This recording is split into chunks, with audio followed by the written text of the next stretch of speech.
third, and probably the most important part of all this, is the daily lead gen. So, in an agency, you typically have salespeople, you have people that fulfill the work, right?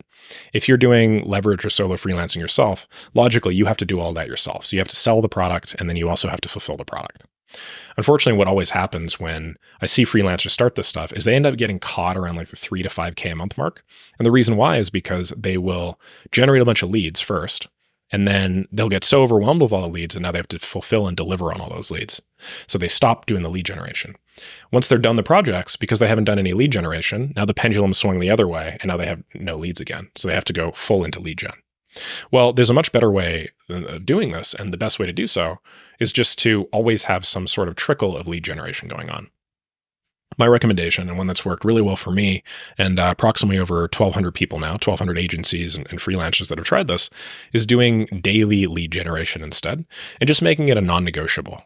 If you can get in the habit of doing some sort of daily lead generation, you'll find that like 95% of your competitors, you'll just leave them in the dust, because so few people have the wherewithal to even do like half an hour to an hour of consistent daily sales activity per day.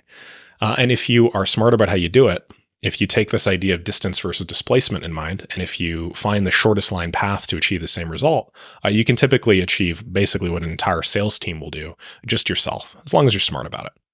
So how do you actually get smart about it? Well, I'm going to talk about it here, but there are 3 strategies I like to use for lead gen.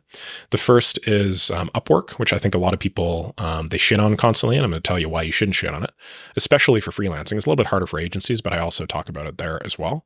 The second is cold email, and then the third is communities. And yeah, lead gen is just a numbers game at the end of the day.